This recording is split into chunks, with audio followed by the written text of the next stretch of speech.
nível 1, capítulo 17.3, onde para outras pessoas, né? Então, no Mantian, a gente tem aquela sequência básica que pode ser utilizada para nós mesmos ou para outras pessoas, e tem também essa sequência geral aqui, que pode ser usada para outras pessoas, né? Que aqui nós temos esse quadro 11 aqui, né, lá no final do manual, que mostra as posições. Essa quarta seria a posição da garganta quando a gente está fazendo presencialmente.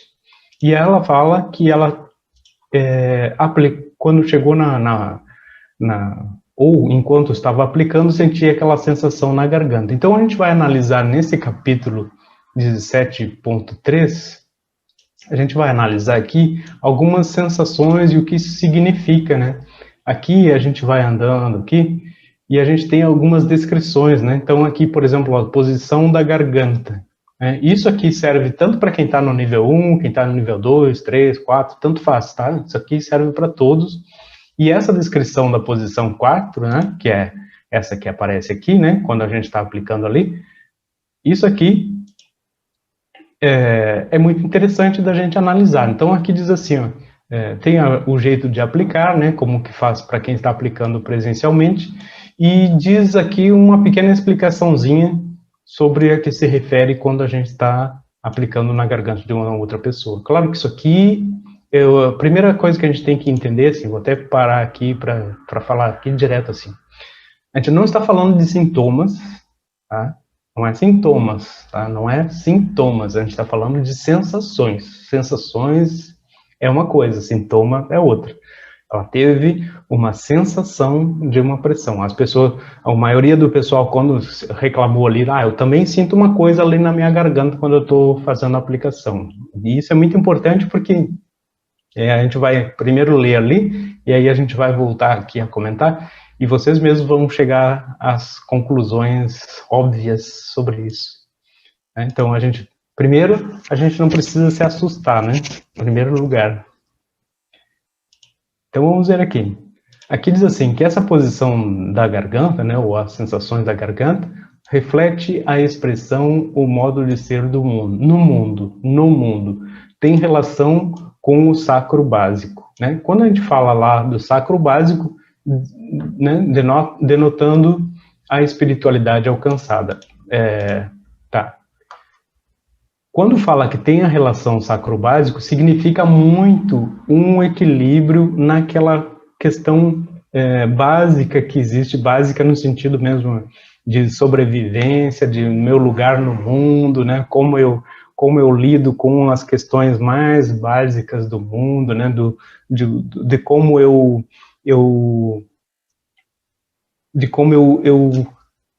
me alinho com essas questões de sobrevivência, de estar no mundo, de como eu lido com as questões mesmo de dinheiro, de estar no mundo, né? Quais são as minhas preocupações em relação a isso, né? Então, quando a gente fala na questão lá, sacro básico, que tem essa relação, a gente também está falando que existe uma similaridade entre esses dois pontos. No entanto, a parte da garganta está num nível bem acima disso e reflete, né, alguém disse lá também assim naquele grupo que existiam algumas memórias ali, sim, porque na garganta também tem isso aqui, ó, reflete conflitos internos sobre os prazeres da matéria e o espírito, né, conflitos internos sobre os prazeres internos, sobre os prazeres da matéria e do espírito, ou seja, fica em conflito entre esses dois lados, né, e que geralmente ocasionam problemas na garganta. Só que não é bem isso, não é só isso aqui, né? Tem muito mais. Tem muito mais. Tanto que eu vou chamar a atenção também para um outro detalhe aqui. Deixa eu só dar uma olhadinha aqui.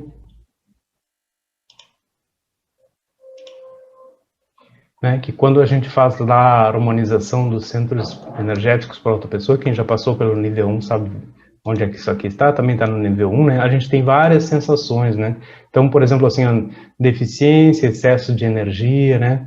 Quando é vento, sopro, frio, sensação de que é uma cavidade, é deficiência de energia. E ao contrário, quando é calor, agulhadas com cavidade, pressão, sensação de repulsão significa excesso de energia, tá? Isso aqui é algo que a gente tem também um pequeno treinamento enquanto está realizando os procedimentos, enquanto está realizando as aplicações, seja para nós ou em outra pessoa. Bem, voltando aqui, então vamos conversar um pouquinho sobre essas sensações aí que a gente estava falando. Então, na garganta também, além disso, né, tem muito, né, do óbvio aquele, né, do engolir sapo, né? Quando a gente fala sempre assim, engoliu sapo, né? Então aí tem aquelas questões ali de um profundo emocional guardado, né? Os conflitos de alguma maneira ficam ali sem poder ser expressados, né? Sem poder colocar para fora. Então é óbvio que todos nós temos algumas coisas que em muitas situações a gente não pode expressar, né? E isso, óbvio, que tem a ver exclusivamente com o nosso processo de autoconhecimento, né? E por isso é bom trazer isso aqui, né, para a nossa parte da meditação, porque quem está utilizando a energia, o que está fazendo? Está acelerando aquilo que eu falo sempre quando as pessoas entram na questão da prática da meditação, né? Eu falo que quando alguém inicia práticas sistemáticas de meditação, a pessoa está sendo corajosa porque ela está dando a oportunidade das suas sombras, né, do seu lado obscuro, daquilo que ninguém quer ver, possa vir à tona e ser trabalhado, né? Seja por conta de conflitos ou até mesmo de coisas equivocadas que a gente fez ao longo da vida. E quando a gente trabalha com a energia do Wenqian, especificamente, nós estamos também nos abrindo muito mais para que essas transformações possam acontecer, que a gente possa se descobrir ainda mais. Então, sensações são realmente muito importantes da gente analisar. E todo o nosso corpo conversa conosco, né? Outro dia até eu já falei aqui, né, para a gente, enquanto está num processo meditativo, enquanto está naquela hora do relaxamento, também poder entender o corpo, onde tem algum ponto de mais bloqueio, de mais sensações, né, por exemplo, uma sensação de desconforto, entender por que aquela dor está ali, por que aquela sensação naquele ponto, e então que isso possa ser como uma verdadeira conversa mesmo, né? O que está acontecendo aqui? Por que isso se manifestou aqui, né? E aí a gente gradativamente vai entendendo nossos processos internos. E a questão da garganta tem isso, né? Tem a expressão, né? Como é que eu me expresso? O que eu consigo? Que nível de liberdade eu tenho para expressar as minhas ideias, para me expressar no mundo da maneira como eu gostaria de fato, né? Quantas coisas eu tenho que engolir e quantas verdades internas eu não consigo falar para os outros, né? Então, são coisas muito simples, né? A gente está vendo assim que é tudo muito simples, na verdade, mas que às vezes a gente não consegue entender. E, obviamente, volto a dizer, nós não estamos falando de sintomas, né? Não é um sintoma de alguém que está com uma dor crônica ou que está sentindo como se fosse um nódulo, que aí isso é questão médica, isso é outra coisa. Nós estamos falando de sensações nas quais nós podemos conversar com aquela sensação e ela nos dizer algo. E quando vem de uma outra pessoa, então a gente tem que fazer mesmo isso que nem a nossa colega aqui fez, né? Que ela disse assim, isso não é meu, mas com essa energia eu posso ajudar de alguma maneira que isso aí se equilibre ou até que essa pessoa possa manifestar de uma maneira mais produtiva, mais clara, o que ela realmente precisa, né? E um outro detalhe importante também, né, que a gente sempre volta nesse ponto, é a questão de que nós prezamos, né, como o primeiro pilar do autoconhecimento, a manifestação da verdade. E quando essa verdade ela não pode ser expressa, né, ou quando os nossos pensamentos mais íntimos eles não podem ser expressos, então, obviamente, nós vamos ter aí algum ponto, né? Assim como várias outras coisas, né? Quando a gente está meio sem conseguir enxergar bem. Por quê, né? O que eu não estou querendo ver, né? O que eu não quero escutar quando, né, vem aí algo perturbando a audição, né? Quando a gente tropeça, né? Por que eu tive que tropeçar? Por que as coisas acontecem, né? Porque às vezes a gente não consegue mesmo expressar aquilo que gostaria ou estar fazendo o que gostaria, né? Tem várias situações que nos impedem disso, né? Sim, aqui pergunta, mas pode ter também ressonância com o terapeuta? Sim, claro, isso é um ponto bem importante. Por quê? Porque muitas vezes, né, e aí a gente vai colocar aqui um outro ponto, existem alguns pontos seguintes, né, que quando o terapeuta, por exemplo, ele não está resolvido em alguns aspectos, é óbvio que ele pode conversar mais com aqueles aspectos com a pessoa, e aí não propriamente resolver a situação, né, mas simplesmente colocar ali aquela sua parte. E em um nível profundo de terapia, que eu chamo ali no nível, até no nível 4, né, a aplicação mais avançada que existe, é aquela na qual o terapeuta, entendendo que as suas partes, né, estão resolvidas, ele consegue transbordar, né, transmitir a energia diretamente ao ponto da pessoa que está em desequilíbrio. Então esse é um nível bem avançado, no qual aí há uma doação, né, uma entrega total daquilo que foi atingido em relação ao que a outra pessoa necessita. Então isso é bastante importante da gente conseguir entender também. Mas num primeiro nível, e aí que está uma coisa interessante, né, eu sempre prezo muito para que os terapeutas de Moen-Chan, se eles existem ou começam a existir, que se trabalhem muito, né? Inclusive, assim, quanto mais se trabalhar, mais se pode entender, mais se pode ver, né? Óbvio que essa colega que falou isso aqui, ela não é terapeuta, né? Ela só estava utilizando a energia como forma de entender a energia, de entender o procedimento, de como funciona, e por isso as sensações aparecem. E quanto mais a gente estiver aberto e desinteressado de um objetivo, de uma meta ou de um resultado, mais efetiva a energia do Moen-Chan se dá, né? Mais efetiva ela é. Então, voltando aqui, muitas vezes, né, o terapeuta, sim, a gente vê, assim, até escrevi bastante sobre isso na questão ali de que muitas vezes, né, vai ali num terapeuta, seja de que ordem for, e há às vezes aquilo que eu chamo assim a fofoca terapêutica, né, que é uma troca de um nível de energia ou de um nível de interação na qual nenhum dos dois resolve ou consegue resolver a situação, porque não conseguiu resolver em sua casa, né? Quando até eu coloco assim, muitas vezes a pessoa vai lá num terapeuta para resolver uma situação de conflito em casa e chega lá, o terapeuta está passando por aquela mesma situação. Então, o que vai acontecer ali é a fofoca terapêutica, né? Conversa terapêutica. Ninguém vai chegar a uma conclusão porque não foi resolvido aquilo ali. Enquanto a gente não tem mais integrada a nossa energia, a nossa evolução, o nosso autoconhecimento, a gente só faz essas trocas assim.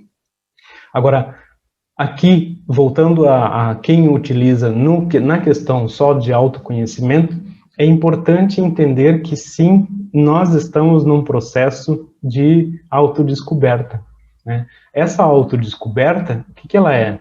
Ela é a gente entendendo esses pontos, a gente ir entendendo essas sensações, né? Por isso que ali quando eu mostrei para vocês ali o capítulo 17.3 ali, que tem aquelas relações, né? Aquilo ali é importante para a gente ver que pontos a gente vai atingindo quando a gente aplica em determinada parte do corpo. E muitas outras informações vêm, né? Vêm informações...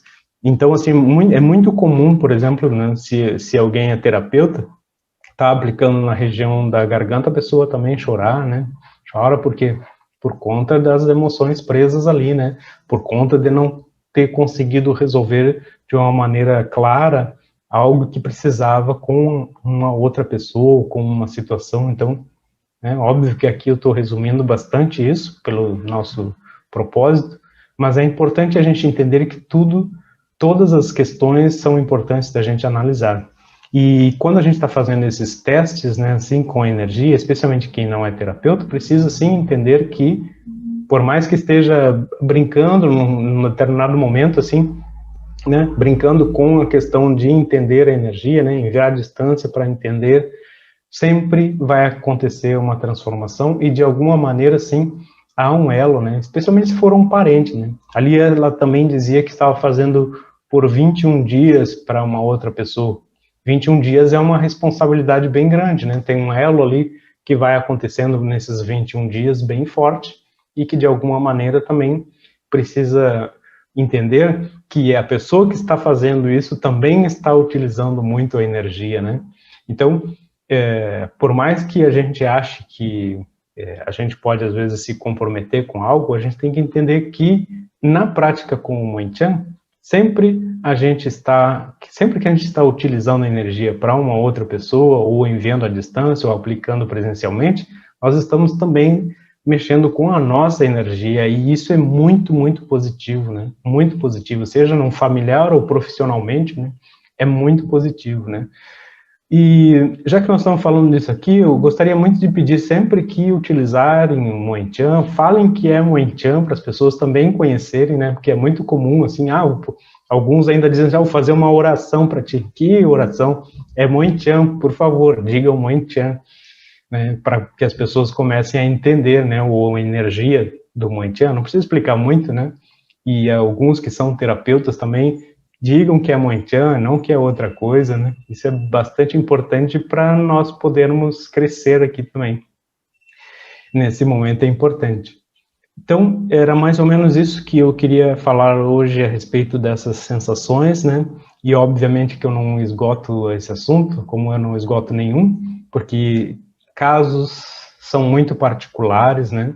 E às vezes sim, podem acontecer de, por exemplo, estar na garganta e ter uma outra questão, aí sim, mais médica, né? Pode ter nódulos, pode ter outras coisas, mas como eu disse, não estávamos falando de sintomas, mas de sensações a respeito de algo profundo, de algo guardado ali naquela região, né? Até essa mesma pessoa comenta ali que eu falo, né, que então quem aplica, né, não encostar na garganta, porque para deixar a energia fluindo de uma maneira livre para que a pessoa possa se expressar. E quando a gente faz autoaplicação, o que acontece quando a gente faz autoaplicação? A energia vai afrouxando aquelas amarras ali, né, da região que seja. Então, quando está afrouxando aquelas amarras, está afrouxando as memórias, estão vindo à tona, mesmo que nós não tenhamos consciência plena do que está sendo trabalhado, essas coisas vêm à tona, e elas se manifestam, às vezes até numa irritação, ou numa sensação de desconforto geral, que depois vai amenizando, vai encontrando a sua harmonia com o tempo, né, com o tempo da prática. Mas por isso que sempre se diz assim, não deixem de fazer as aplicações, não deixem de fazer, especialmente quem está no caminho do autoconhecimento, e não apenas por curiosidade, né, por mesclar mais métodos e técnicas apenas, tá? Eu espero que gostem, porque na verdade às vezes a gente passa sem falar do principal, né, que é o Moen-Chan. A gente pode falar de alguns conceitos, a gente pode falar de conceitos, a gente pode falar de espiritualidade, no entanto, nada disso importa se a gente não tiver aquilo que vale mais, né, que é a energia que vai nos trazer força, que vai nos trazer movimento, né. Conceitos, a gente pode falar um aqui, outro ali, e depois as coisas mudam também, né, cada um fala uma coisa, né, mas a prática é o que nos transforma de fato.